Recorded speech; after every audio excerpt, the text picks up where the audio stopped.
Hey guys, it's Amy at Zoe Beck, and I'm going to do my weekly reading update for September, what is it today? The 20th? It's the 20th, 2020. So it's Sunday, yeah. This was a crazy week. So again, most of you guys might know that, the West Coast was pretty covered with smoke the last week and a half, and so we finally, on Saturday was Friday was the first time it rained really well here in Portland, and which was awesome, and it had thunder and lightning, which is really unusual for us, first in the middle of the night and then during the afternoon. So we got a lot of rain. It finally cleared up. The air quality is finally back to normal. We've had fires in the area where it's been bad air quality, but I don't know if it's ever been that bad that since I've been living here. I don't remember it, at least. And so it was horrible, and I didn't get to work much at all this week, which was horrible. I got to use all my sick time that I had stored up, which is fine. I was actually getting to the point where they would stop accumulating sick time because I hadn't taken it because of COVID. I didn't use any sick time during that whole time. I was very lucky, again, as I said, I got to work. So, but I never got sick. I mean, of course, now I'll probably get sick because of everything. Anyway, that's fine. Again, we have other things if it turns out to be COVID, but I meant like just for colds and things like that. It just didn't happen. So I used up all my spare, or I used half of my vacation, or my sick time. So I'm back down to probably what it normally would be by this time of the year. I don't know. It's just been a weird year. Anyway, but I only worked 2 hours on Monday, and then they sent us home. And then I worked Friday, and that was it. So it was a weird week. They did offer that I could work Saturday, and I'm like, no. Because I had already used the sick time for the days ahead of that, so I was like, I'm not gonna, there's no point. Anyway, so I didn't do it, and actually I got to take a little road trip in my new car. I think I mentioned that last week that I just bought a Honda CR-V, so I got to take my first road trip because of the weather being so bad. I didn't go anywhere after I got the car, really. So I got to just drive down to Salem, which is, not that far away. But I met up with my parents, and I took my brother with me, and we had lunch down there. It was like only the second time I've been in a restaurant since the whole COVID started, so that was weird. We went to Olive Garden, but we did it where we, got our meal, and then of course I didn't finish it, so I had leftovers last night, and then we bought the $5 meal to take home, so I'm set for today. Anyway, so there's my little ramble about my life. As I said, so the car, I'm really enjoying it. Oh, just, that's the only highlight I have for this year so far. Isn't that bad? I mean, like, super highlight, like, which, again, is still, anyway, I'm still surprised I actually went through and did it. It's kind of hard. But now my brother's really looking at cars, and we're going to go test drive another one, or go to test drive the car that he likes. So we'll see. Anyway, so let's talk about the books that I finished this week, and then what I'm in the middle of, and then what I think I'm going to read in the next week. I do want to kind of go back. I totally forgot about an audiobook that I had finished last week. I mentioned it the week before that I had started it, but I totally, because last weekend I was so out of it because that was the whole buying a car experience that I hadn't done in 20 years, so my brain was really fried, so I didn't even think about it. But I did finish the audiobook of Between the World and Me by Ta-Nehisi Coates. He narrated this book. I did really enjoy this. It was very much on the line of how to be an anti-racist, in the way that it was a lot of his life within this narrative that he's like saying to his son. Is kind of like a letter to him kind of thing. And overall, I found it very powerful. I'm really glad I picked that up. It was one of those ones that I wanted to for a while, but I just hadn't got to it. And again, I'm trying to pick up more titles for the social justice and stuff. And so this was one of them I had on my list, and it was on my library hold forever. And I finally got it last, as I said, week before last. And then I finished it like, I think Tuesday or so. I don't remember. It was not too far into the week. And then I totally forgot that last Sunday I forgot to mention it. It went out of my head because by then it had been a while. So I did really enjoy that, and I would recommend that one as a read. It was fairly short. as I said, it's really hard to like put into words how I feel about it. I just found it a very well done book, and I really, again, it's looking at different perspectives on things I hadn't maybe looked at quite the same way. So it was always eye-opening and good. So I did enjoy, well, not enjoy, but like I got a lot out of that. So as I said, I'm kind of interested to pick up his other book now, the oh, I can't even think what it's called. The one with the, we were in power for 8 years or something? Well, I don't remember what the name of the book is. Anyway, but that one I might look into next. But again, I have quite a few other books in front of it, but it's definitely, I will pick up another book by him for sure. Because I thought I liked his writing. And again, it was pretty good. So, I do want to mention my DNF. So I have decided to DNF To Be Taught If Fortunate by Becky Chambers. Nobody came to its defense on my last video, so I'm just letting it go. Again, I read 50 pages and I was bored out of my mind and I just didn't care. And so it's really sad because I like her other books and I know in a lot of ways they're kind of the same because it's very quiet science fiction. So this again is some astronauts have gone to another planet and they're going to, you know, kind of catalog, but it took them decades to get there and they're out of touch pretty much, you know, in communication, they're not really in communication with Earth. They're, you know, it takes a long time for the messages to go back and forth. So they're on there, they're there to look at stuff. And it's just, there was a lot of good rep in here. There was a lot of good, there's, you know, 4 team members and they all had different personalities. That wasn't it. It was just really boring. There was just not much. There's like one little highlight and then it kind of fizzled again. And I'm just like, I'm bored. So anyway, I'm going to get rid of that book. Anyway, I didn't enjoy it. And again, I'm not going to force it, even though it's like only 140 pages. I read 50 pages and I'm like, I don't want to read anymore. So it's just going away. I too many things. And I was reading that for Space Opera September, put on by Thomas at SFF 180. Again, I still am doing that in here and there between books, but that one is just didn't work for me. But again, I love the Wayfarer series and I'm looking forward to the next book on that, but I don't know, that one just didn't do it for me. So I picked up a reread. I picked up The Shining by Stephen King. And I can't remember if I talked about this last week, if I had already started it. Last week is really blurry for me. It's been a week. Anyway, so this, again, I read this for the first time. What did I say? I'm pretty sure, like, I might have read this when I was a teenager and I don't remember, but I know for sure in my notes, or, my little notebooks that I have that I track my reading since 1998. So when I was an adult, I read this in, I think, like in the early 2000s, I think is what I said. 2002, I think. I'm not positive. Anyway, yeah, I think 2002. So again, at least I haven't read it since then. So this might be my third read of this. I can't recall for sure. I'm kind of think it is. I think I read it as a teenager and then I read it in 2002 for something, and then I read it again. So this is my, okay. So anyway, I never remember everything how it goes. I get the movies and the miniseries kind of mixed up in my head to what happens in that compared to this. But I really found it really good on the reread. I did, again, this is again the Outlook Hotel and the Torrances who go to be the caretakers during the winter. And overall, I mean, again, I think everybody pretty much knows what this is.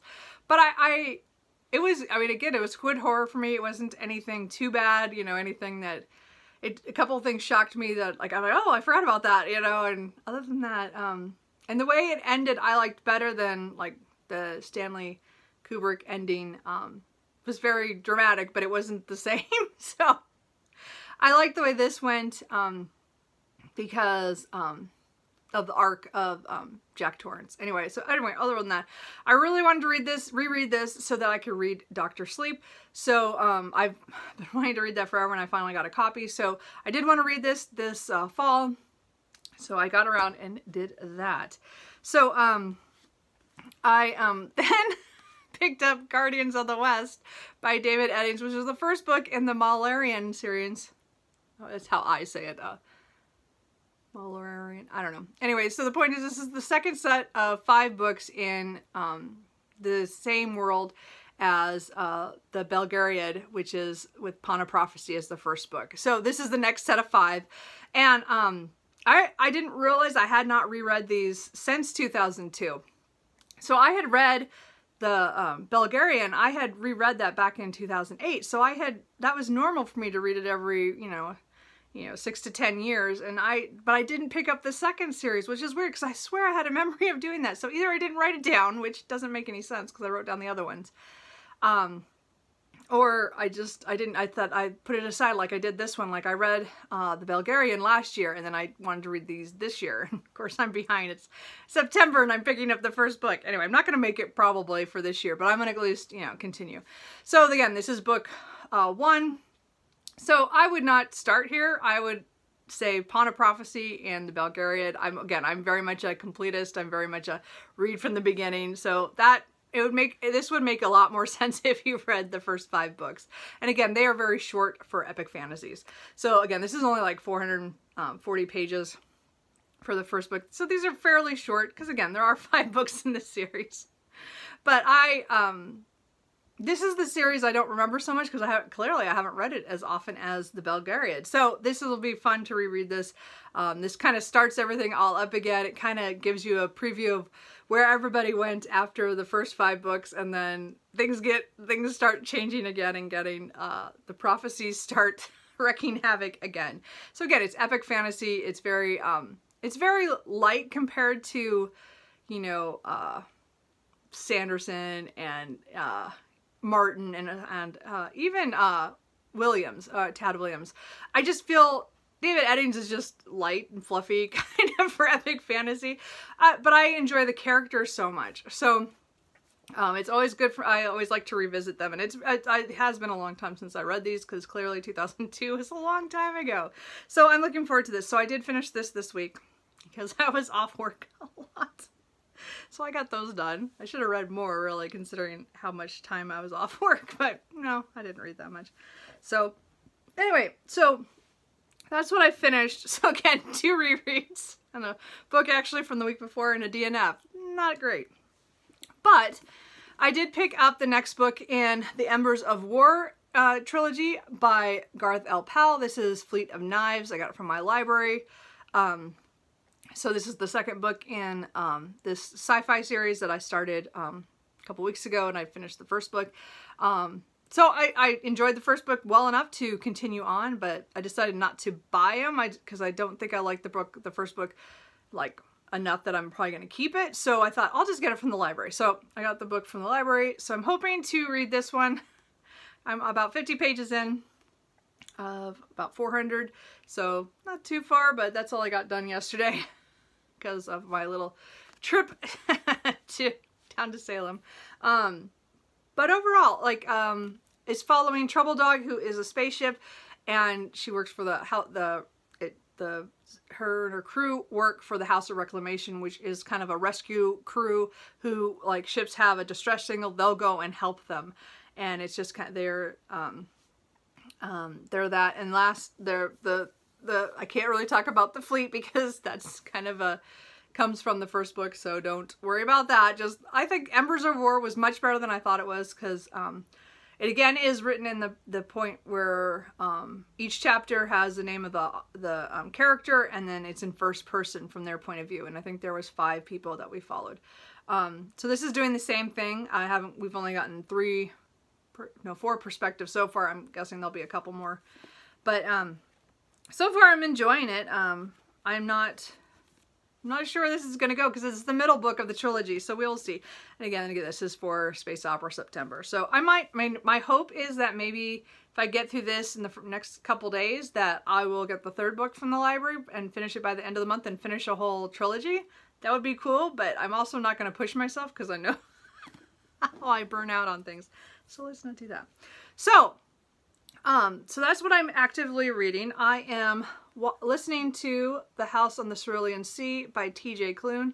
Oh no, I don't know who the audiobook narrator is. Oh, I forgot to write that down. Okay, I'm sorry about that. This is a reread for me.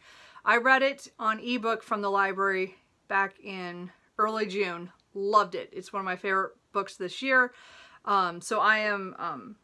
I don't want to buy a physical copy, so I listened to the audiobook from the library to reread it, and I'm probably going to buy the audiobook with a credit or something. I know I own well, no, now I think I own the ebook already, so I can just pay, you know, half price for the audiobook. So maybe I'll do that with Audible. Anyway, we'll see.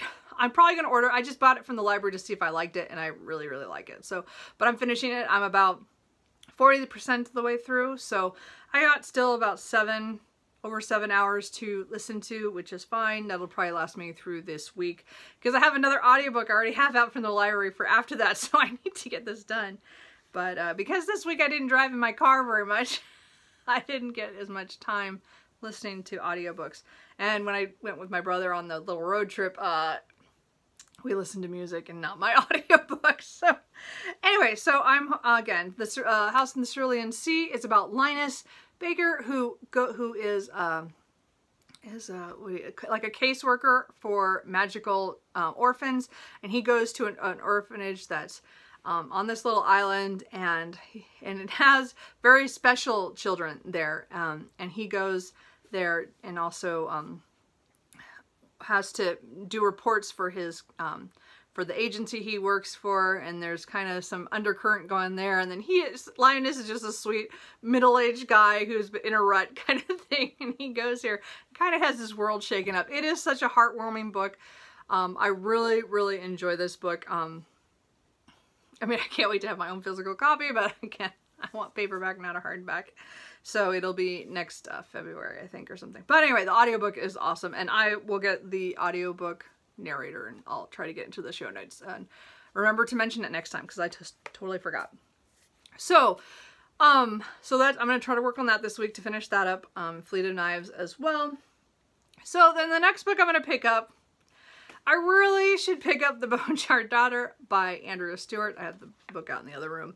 I really want to read this epic fantasy, but my brain is just like slamming it shut. And I think it's because I need to go into rereads. I think I read so many books. If you guys saw my stats video, you know that I read so many books in August that I think my brain just kind of had this spiral like, no, no, no, we can't handle too much right now. I mean, Fleet of Knives I'm doing okay with, maybe because I just read the other book. I'm not quite sure, but well, it was only last night, so I could still, you know, say I can't read that right now. But I want to read this, but I want to be in the right state of mind. So again, I'm going to probably put it off. Probably not this week. It probably will be another week. But I'm hoping still to get it done by the end of September. I really want to get that done.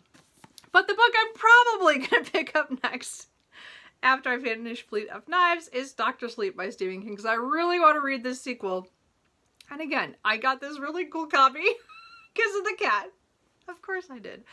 But I've been wanting to read this for years, and again, I wanted to read The Shining before I came back to this, and I'm glad I did, because the way it starts, you know, it's much more, I connect a lot more to it probably because I just reread it. So again, this follows Danny, the child in The Shining, and I think it's as he grows up and then when he's an adult. So right now, I only read the first couple pages because I couldn't help myself the other day.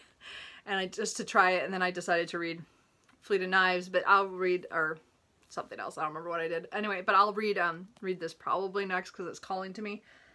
And then maybe I'll read Bone-Shard Daughter, which again is an epic fantasy. Did I even say what that's about? This is epic fantasy about the Drowning Empire, where Lynn, who was the heir, but is now not really because she had some kind of illness, her father, the Emperor, does not want to give her any power because, again, of this, she's lost a lot of her childhood memories.